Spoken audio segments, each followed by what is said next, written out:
2 days ago, India Today aired an internal TVK survey to show what the party believe their performance will be in the upcoming 2026 elections. There were some attempts to label this as an India Today survey. And we want to categorically reiterate that this is a TVK survey and not an India Today report. India Today has not conducted any survey or opinion poll on Tamil Nadu on the upcoming 2026 elections yet.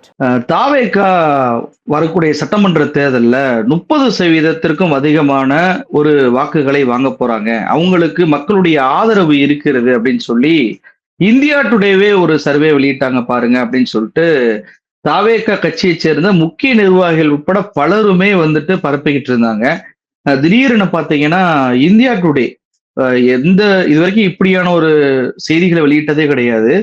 தனியாக இதற்கென்றே பிரத்யேகமாக ஒரு செய்தியை வெளியிட்டு நாங்க அந்த survey எடுக்கல, தாவேகா அவங்க உட்கட்சியிலிருந்து எடுக்கப்பட்ட சர்வே, எங்களுக்கும் அந்த சர்வேக்கு சம்பந்தமே இல்லை அப்படின்னு சொல்லிட்டு ஒரு விளக்கத்தை கொடுக்கக்கூடிய நிலைக்கு ஒரு நேஷனல் மீடியா தள்ளப்பட்டிருக்கு. நடக்கக்கூடிய சம்பவத்தை எப்படி பார்க்கறீங்க? விஜயினுடைய புரிதல் இல்லாத அரசியல் எல்லா பக்கமும் வியாபித்து கிடக்கிறது என்பதை இந்தியா டுடேவினுடைய இந்த காணொளி உணர்த்துகிறது. நீங்க ஒரு பிரதான ஊடகம் மக்கள் முன்னால் தோன்றி ஒரு கருத்து கணிப்பை நடத்துகிறார்கள்னு சொன்னா அது ஒன்றும் சாதாரணமான விஷயம் இல்லைங்க. ஒவ்வொரு தேர்தலின் போதும் தொடர்ச்சியாக நடத்துகிற கருத்து கணிப்புகள் தான். அது நேஷனல் மீடியால தொடங்கி ரீஜனல் மீடியாஸ் வரைக்கும் இது தொடர்ச்சியாக செய்துகிட்டு இருக்கிற ஒரு பணி. ஏதோ இன்னைக்கு நேத்து தேர்தலுக்காக இந்த வேலைகளை செய்யறதுன்னு தமிழக வெற்றி கழகத்தை சேர்ந்தவர்கள் நினைச்சுக்கிறாங்க. அப்படி இல்லை. ஒவ்வொரு முறை தேர்தல் வருகிற போதும், நாடாளுமன்ற தேர்தலிலும் சரி, சட்டமன்ற தேர்தலிலும் சரி, தேர்தல் காலங்களில் இந்த மாதிரியான ஒரு முன்னோட்டத்தை வழக்கமாக ஊடகங்கள் நடத்தும். அதுக்கு சில விதிமுறைகளை ஊடகங்கள் வச்சிருப்பாங்க. விஜய் நடத்திய கருத்து கணிப்புக்கு விஜய் ஒரு நிறுவனத்தினுடைய பெயரை சொல்லி இந்த நிறுவனத்தினுடைய கருத்து கணிப்புன்னு சொல்லிடலாம். ஆனா என்ன பண்ணிட்டாங்கன்னு கேட்டீங்கன்னா, ஒரு பிரதான ஊடகத்தினுடைய பெயரை தவறாக பயன்படுத்துறாங்க. அது அவர்களுக்கு சாதகமாக வந்த கருத்து கணிப்பு என்று சொல்லி அதை சமூக வலைதளங்கள் மூலம் பரப்புகிற வேலையை செய்யறாங்க. இப்போ அந்த ஊடகத்துக்கு ஒரு நெருக்கடி வருது. அந்த ஊடகத்தினுடைய செயல் அதிகாரிகள் நேரடியாக இதுல என்ன நடந்திருக்குங்கிற பார்வைக்கு வர்றாங்க. வரும்போதுதான் தெரியுது இப்படி ஒரு கருத்து கணிப்பு நடத்தப்படவில்லை. அந்த மாதிரியான எந்த நகர்வுகளும் ஊடகங்களின் சார்பில் இல்ல. அதுவும் குறிப்பாக இந்தியா டுடேவின் சார்பில் இல்ல.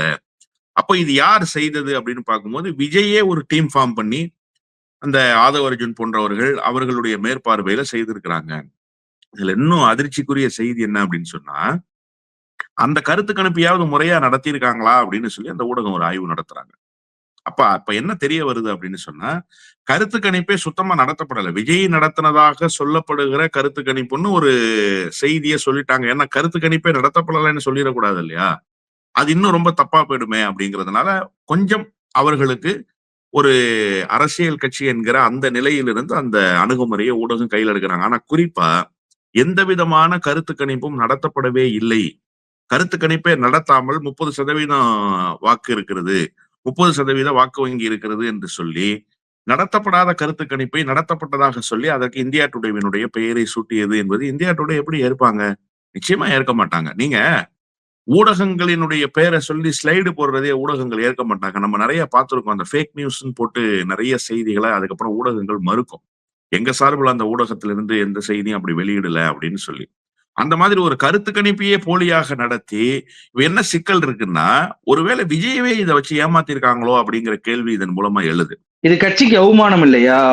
கட்சியை ஊதி பெரிதாக்கி காட்டணும்னு நினைக்கிறாங்களா? உள்ளூர் மீடியா தாண்டி தேசிய மீடியா, ஒரு வட இந்தியாவில் இருக்கக்கூடிய ஒரு மீடியாவே பாருங்க விஜய்க்கு இவ்வளவு பெரிய ஆதரவு இருக்கிறதா காட்டுது அப்படின்ற ஒரு மாய பிம்பத்தை ஏற்படுத்த நினைக்கிறாங்களா?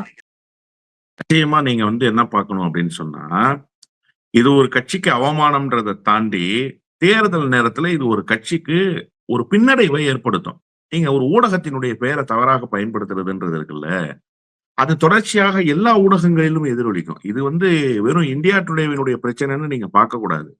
ஒப்பீனியன் தமிழினுடைய பெயரை பயன்படுத்துறது அப்படிங்கிறது, தவறா பயன்படுத்துறதுங்கிறது உங்க நிர்வாகத்தின் சார்பில் ஒரு கண்டனம் வருது அப்படின்னு சொன்னா, எங்க பெயரை தவறா பயன்படுத்திட்டாங்கன்னா உங்க நிறுவனம் மட்டும் அதற்கு எதிர்வினை ஆற்ற மாட்டாங்க.